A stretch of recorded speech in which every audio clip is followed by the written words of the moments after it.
itu ada klausal yang berbunyi seluruh pengurus PSSI harus mengundurkan diri, setelah itu baru ada KLB. Ini dia PSSI Iwan Bule bilang KLB dulu, setelah di hari itu ada KLB baru dia mengundurkan diri.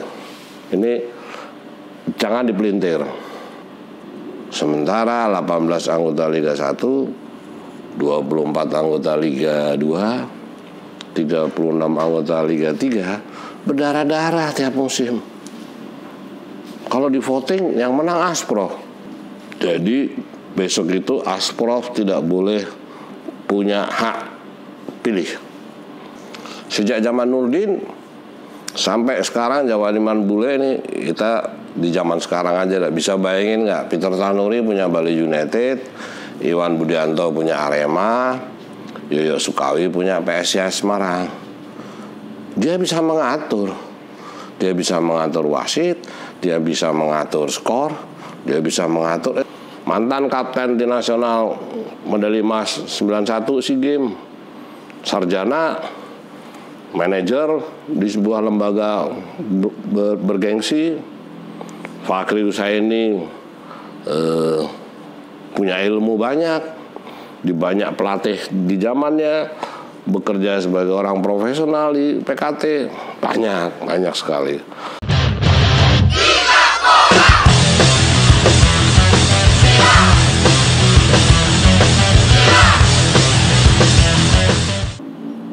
Bravo, Cocomeo Channel. Hari ini kita ngomong yang asik-asik. Siapa yang pantas menjadi ketua umum PSSI di zaman transformasi sepak bola modern versi Cocomeo Channel? Dalam politik sepak bola, saat Mbah Coco jadi jurnalis, Mbah Coco sering ada di gorong-gorong, terlibat atau mendengar atau menulis atau investigasi.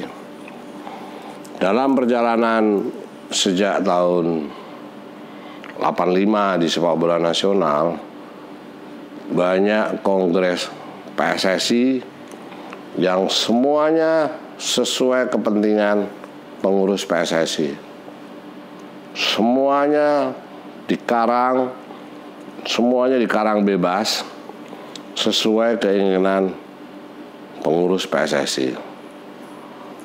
Ini yang tidak boleh dimulai lagi. Untuk syarat-syarat menjadi ketua umum PSSI dan anggota EXCO nanti, setelah tim gabungan investigasi pencari fakta diterima di ACC dan diputuskan untuk dijalankan oleh PSSI. Mbak Coco bercerita dulu nih, supaya penggemar sepak bola paham nih, politik sepak bola nasional dalam kongres luar biasa PSSI atau kongres pemilihan ketua umum PSSI itu seperti apa. Yang selama ini pemilihan pengurus PSSI selalu berbohong, selalu ngibul. Contoh, mungkin yang lahir tahun 2000 nggak pernah tahu sejarah ini, karena saat itu mungkin masih anak-anak, masih bayi gitu ya. Tapi Mbak Coco cuma mau bercerita dari peristiwa Kongres PSSI tahun 2003. Itu dipercepat karena Agung Gumelar harusnya selesai tahun 2004. Ternyata tahun 2003 Agung Gumelar diminta oleh Megawati untuk jadi ketua KONI pusat, sehingga ada kevakuman di organisasi PSSI setahun. Otomatis Agung Gumelar menyatakan segera kongres. Saat itu diikuti oleh 329 anggota pemilik suara dari Sabang sampai Merauke. Saat itu ada 4 orang nih. Salah satu syaratnya adalah harus 5 tahun berkecimpung di sepak bola nasional. Dari 4 calon saat itu nih, yang benar-benar orang yang berkecimpung di sepak bola nasional itu adalah Somaryoto. Somaryoto saat itu ketua Komda PSSI Jateng. Belum ada Asprof, jadi waktu itu Komda. AM Mangindaan, ketua Pemprov Sulawesi Utara, sekaligus mantan pelatih nasional. Kebetulan bapaknya juga salah satu pendiri PSSI. EA Mangindaan ya. Sementara Nurdin Halid itu belum memenuhi syarat 5 tahun. Menteri Transmigrasi di zaman Megawati itu namanya Yaakob Nuawea. Dia mendaftarkan menjadi calon ketua umum PSSI dari PS Ngada di NTB. Antik itu. Kita taunya Yaakob adalah menteri. Ya. Di situ pertama kali Kongres PSSI menggunakan money politik.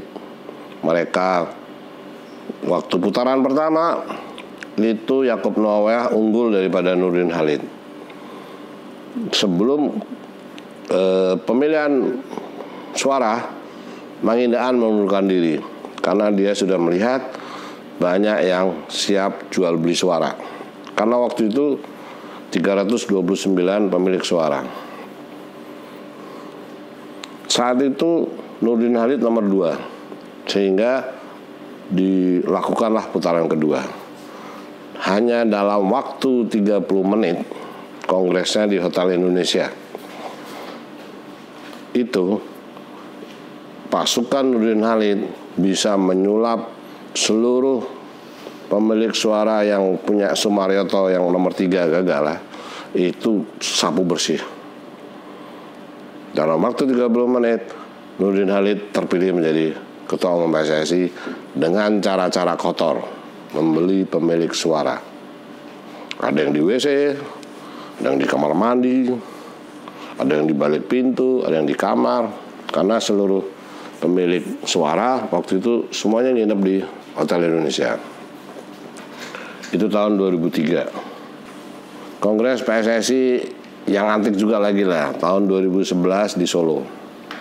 Waktu itu persaingan sebelum Johar Arifin sama Farid Rahman itu menjadi pemilik suara terbanyak dan sebagai ketua umum PSSI, itu ada yang antik. Ya. Masih ingat kan Lanyala? Saya kenal Lanyala tahun 2010. Dia posisinya sebagai wakil ketua KONI Jawa Timur. Waktu saya bikin charity games di Malang dan Surabaya. Itu tahun 2010.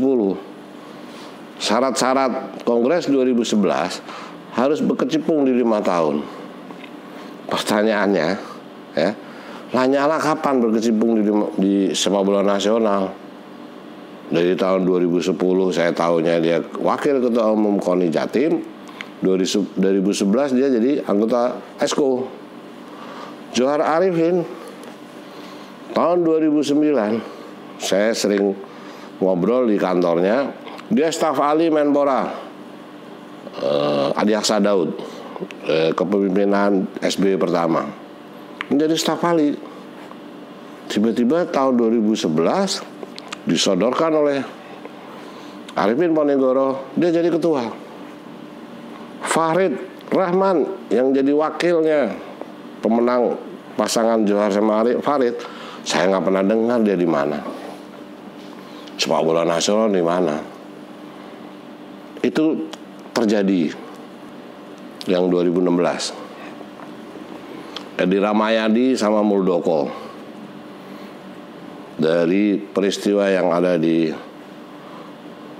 Ancol saat itu Kongres, itu sebelum di Ancol, Edi Ramayadi punya tim Iwan Budianto, pasukan Buru Sergap.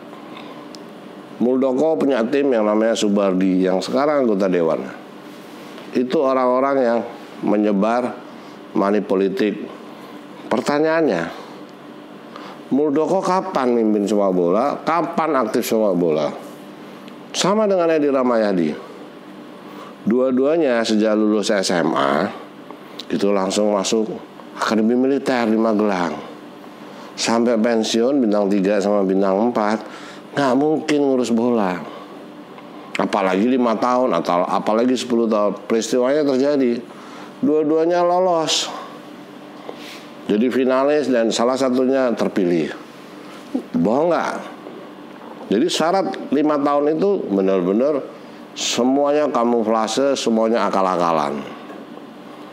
Yang terakhir nih, penggemar Iwan Bule nih, kalau mau lihat Iwan Bule lulus SMA itu masuk akademi militer. Saat itu belum pisah nih akademi militer dengan Akpol. Sampai dia bintang 3 itu pindah-pindah jabatan, nggak pernah ngurus sepak bola 1000%. Wakilnya Maijen cucu Sumantri juga nggak pernah. Tapi faktanya dilolosin dan terpilih. Legal atau ilegalnya silakan dicermatin. Ini sejarah, ini fakta. Mbak Coco ada di situ. Mbak Coco ada di situ. Di peristiwa-peristiwa itu selalu ada. Besok ini kan PSSI terburu-buru nih karena stres, karena panik mungkin. Tiba-tiba dia mengumumkan kongres luar biasa PSSI, dan di salah satu klausal alinea disebutkan akan membentuk tim komite pemilihan KP itu standar tuh, plus komite pemilihan banding KPB, itu biasa itu. Ini yang menurut Mbah Jojo akal-akalan nih. Tim gabungan investigasi pencari fakta belum diputuskan legal atau ilegal oleh Jokowi, belum di riset sama Jokowi, belum dievaluasi sama Jokowi. Tiba-tiba PSSI karena panik dia bikin KLB dan dia sudah siapkan komite pemilihan yang nanti kalau mereka ini lagi ini pasti busuk, pasti bilang 5 tahun syaratnya, terus harus kalau yang masih 1 musim masih bisa 2 musim. Padahal klausal salah satu di laporan tim gabungan investigasi pencari fakta itu ada klausal yang berbunyi seluruh pengurus PSSI harus mengundurkan diri, setelah itu baru ada KLB. Ini dia PSSI Iwan Bule bilang KLB dulu, setelah di hari itu ada KLB baru dia mengundurkan diri. Ini jangan dipelintir, jangan maunya PSSI. PSSI di jawaban Iwan Bule ya bodong, orang dia nggak mau memenuhi syarat jadi ketua umum PSSI. Bahwa salah satu syarat 5 tahun, dia nggak mau memenuhi syarat, sekarang dia mau bikin komite pemilihan harus 5 tahun juga lagi. Itu pasti akal-akalan. Kemarin Kaisang itu lebih dulu mengatakan ya di Twitter dia bilang saya siap gitu ya. Terus sekarang karena mau nikah dia bilang wah saya nggak mikir dulu lah. Artinya besok ini nih menurut Cocomeo Channel, syarat yang paling utama untuk menjadi ketua umum PSSI yang punya etika, punya moral, dan punya kompetensi di bidangnya. Karena di dalam sepak bola itu ada yang harus jago bisnis, harus ada yang jago mengatur jadwal supaya semua bisnis yang terkait itu semuanya happy. Ada yang mengatur sistem pembinaan, ada yang selalu mengikuti perkembangan dunia wasit di FIFA. Artinya kan ada orang-orang yang capable di dunia perwasitan, mantan, di dunia pemain, kepelatihan, di dunia pembinaan. Tapi mantan pemain yang hebat, yang konsep berpikirnya itu intelektual dan banyak. Ada Farel Hatu, mantan kapten tim nasional medali emas 91 SEA Games, sarjana, manajer di sebuah lembaga bergengsi. Fakhri Husaini punya ilmu banyak, di banyak pelatih di zamannya, bekerja sebagai orang profesional di PKT, banyak sekali. Nggak boleh anggota ESCO itu pemilik klub. Sejak zaman Nurdin sampai sekarang Jawa Iman Bule ini, kita di zaman sekarang aja lah bisa bayangin nggak, Peter Tanuri punya Bali United, Iwan Budianto punya Arema, Yoyo Sukawi punya PSIS Semarang. Dia bisa mengatur, wasit, dia bisa mengatur skor, dia bisa mengatur karena dia punya kekuasaan. Dia punya kekuasaan di PSSI. Dan dalam bidang kompetisi, Iwan Bule zero, nggak punya knowledge apapun. Makanya dia selalu menghindar di kompetisi. Dia selalu seolah-olah dia selalu peduli dengan tim nasional. Ini kejadian. Jadi ketika kemarin kasus Kanjuruhan, Iwan Bule zero, nggak ngerti apa-apa. Semua diserahin ke teman-temannya. Temannya aja dikorbanin. Dirut PT LIB, ya, Ahmad Lukita itu temannya, sahabatnya Iwan Bule, dikorbanin jadi tersangka. Tuh syarat-syaratnya nggak boleh. Ini ada syarat yang lebih fatal lagi, yang harus secara demokrasi ditentang oleh seluruh pemilik klub, yaitu di KP, di Komite Pemilihan dan di Komite Pemilihan Banding nanti yang dikelola oleh Komite Normalisasi FIFA dan pemerintah, itu 34 asprof nggak boleh ikut hadir sebagai pemilik suara. Saya cuma memberi gambaran saja. 18 anggota Liga 1 setiap musim mengeluarkan 40 sampai 70 miliar. Dan nggak balik duitnya. Kecuali Bali United. Ya. 34 asprof, mayoritas dari 87 pemilik suara leye-leye datang di kongres, dalam kegiatan sepak bola nggak pernah mengeluarkan uang. Sementara 18 anggota Liga 1, 24 anggota Liga 2, 36 anggota Liga 3 berdarah-darah tiap musim. Kalau di voting yang menang Asprof klub aja nggak punya.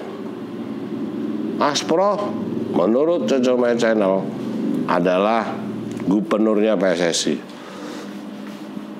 Jadi besok itu Asprof tidak boleh punya hak pilih. Yang boleh itu adalah Liga 1, Liga 2, Liga 3. Dari Liga 1, Liga 2 ini bisa dikasih angka. Liga 1 adalah nilai jualan yang paling jadi maskotnya sepak bola profesional Indonesia. Dia dikasih peran untuk menentukan, memilih, dan menunjuk 15 anggota ESCO yang tidak ada kaitan bisnis dengan klubnya masing-masing. Kalau ini terjadi,